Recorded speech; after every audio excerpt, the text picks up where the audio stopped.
Please rise for a reading from the Book of Tony. When we last met young Anthony Del Vecchio, a westward wind blew him from New Jersey to the shores of Seattle, Washington, where he took his rightful throne as starting quarterback for the Seahawks. And though his first mission was a perilous one, met cruelly at the hands of heathen Aaron Donald, who played a song of peril on his wretched lute, the young Anthony continued on and gathered the first of many victories in the industrious village of Detroit, Michigan, winning the contest as the sands of time dropped to zero. Back across the country our hero traveled, where on his birthright in East Rutherford, he felled the mighty giant. He met trials and tribulations, slashed bloody by the fearsome claw of the panther, but in the thick jungle of Cincinnati, he tamed the Bengal tiger. And on a sun-drenched day in Baltimore, young Anthony ran as far as his feet could take him, until the raven quoth, "No more." Now we meet the prodigal son, back in the confines of rainy Seattle, a meeting with the commanders. Will the Washingtonian Empire hear his plea, or shall they betray him? And thusly we embark on another chapter from the Book of Tony. Give them hell, I say.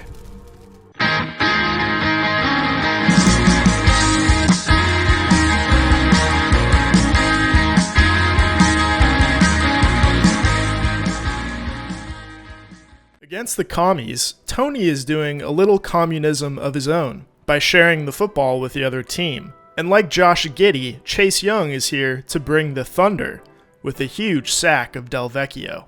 In the red zone, Kendall Fuller has Tony feeling rather empty, while Cameron has this offense by the short and curlies, leading to a near thick six for Jonathan Allen. If he keeps throwing picks to Emmanuel Forbes, Tony won't be seeing his net worth go up anytime soon. And on a rainy afternoon in the Pacific Northwest, Tony and the Seahawks are loosening their grip against Washington. But that's not precipitation that's making the ball slippery, it's Montez Sweat, and the Commanders throw a haymaker against Seattle. But in sunny Los Angeles, Tony will try to avenge his first loss against Aaron Donald and the Rams. But in the early going, Donald is living up to his Hollywood billing as an A-list game wrecker. All it takes to slow down a pass rush is an RPO to JSN. You can call this play the Space Needle, because one prick and this bubble screen just burst all over the Rams' defense. In a close contest, Tony gets a little fast and loose with the football, throwing his first interception. And if Tony wants his revenge, it'll have to come from behind. But Tony is well versed in doing just that, thanks to a formidable year at an all-boys private school in North New Jersey, and he unleashes a rocket to Smith and Jigba. The Seahawks need a score in the fourth quarter, and they get it with a quarterback keeper right up the middle. It's just like they drew it up. The Seahawks have cut the deficit from 2 touchdowns to just 1. But the Italian Stallion doesn't have to do it all on his own, and Kenneth Walker carries the ball all the way down to the Rams' 21-yard line, putting Seattle in position to tie the game. Will Dissly may be a blocking tight end by trade, but with the game in the balance, he's untouched on his way to the end zone, and in this thrilling comeback, the Seahawks are headed to overtime. In the extra period, the Hawks have the ball at midfield, and Tony decides it's time to go for the kill. He loads up and throws a home run ball to veteran Tyler Lockett, who tastes the sweet nectar of the end zone, clinching a massive NFC West victory for Seattle. It's Tony's second walk-off touchdown in his rookie season, and in the crowded NFC, the Seahawks are making their way to the front of the line and have their sights set on the playoffs. But nothing comes easy in the National Football League. And on Thanksgiving night in Seattle, Tony will be grateful for a win, as he kicks off the scoring with a touchdown pass to JSN. But it's the 49ers who are feasting on errant passes from the young quarterback. And in front of a national audience, Tony is tripped up. A week later, the Seahawks are trying to right the ship in Jerry World. Everything's bigger in Texas, the stakes and the mistakes. The Cowboys are taking the ball away from Tony at just about every juncture of the game. The Seahawks may be Italy's new team, but the Cowboys are America's team, and they're playing like this is finally their year. In front of the coolest, most normal fans in the NFL, Tony is digsing his own grave, and Trevon doesn't mind pouring on some extra dirt. If the Seahawks want to get clean, they'll have to do it next week in Silicon Valley in a rematch with the 49ers. It's typically the 49ers who control the ground game, but in Northern California, this gold rush belongs to the Seahawks. With Jimmy Garoppolo gone, San Francisco says hello to a different Italian man. And despite having the highest rent in the country, Tony and the Seahawks are finding a free home in the end zone, and Seattle avenges their Thanksgiving loss from 2 weeks back. But if they want to keep pace in their conference, they'll have to fly higher than the mighty Philadelphia Eagles, back at home in Seattle. It's the Battle of the Birds back in Washington, and in the early going, it's the Eagles who soar to grab an early interception. But that doesn't bother Tony, and against the team whose fans once threw batteries at Santa Claus, our hero is more than charged up.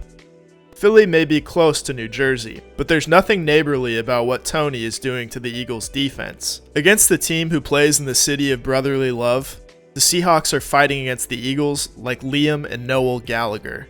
If he keeps playing like this against top-tier teams like Philly, Tony's legacy will truly live forever, and when the playoff bracket comes out, the Eagles will look back in anger at this crushing loss.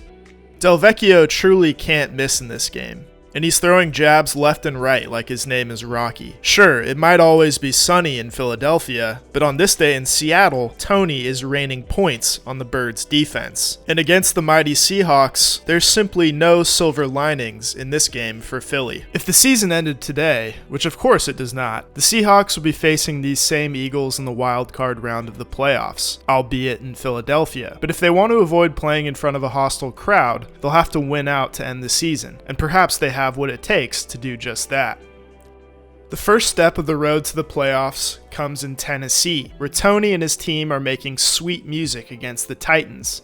Their defense refuses to tighten up, and the Hawks offense is making them look looser than a bachelorette party in Nashville. There will be no Music City Miracle today, because as we all know, God is firmly on Tony's side. In New Jersey, they refer to Tennessee as Elvis country, and rest assured, Tony's got the best move any white guy's ever had since Mr. Presley himself. The Seahawks topple the Titans, and with 2 games left on the schedule, they've given themselves a clear shot at not only the playoffs, but a run at the NFC West. The next hurdle is the Pittsburgh Steelers back at home, and in a rematch of Super Bowl 40, it's clear that no amount of ref ball is going to slow down the Seahawks in this game, and the only bus that the Steelers will be riding is headed straight back home to their couch for January. Seattle will have set plans that month, and hopefully beyond, thanks to the immaculate connection between Tony and his rookie classmate Jackson Smith-Njigba. The Seahawks have now punched their ticket to the playoffs, and if they can figure out a way to win next week in the desert of Phoenix, Arizona, they'll also take home an NFC West title, ensuring a home playoff game in front of the 12s. In the Valley of the Sun, the lights are bright, and the game is knotted up in overtime, until Tony rainbows a pair of deep balls. First to Tyler Lockett, then the game winner, as he asks, "Wherefore art thou, Romeo Dubs?"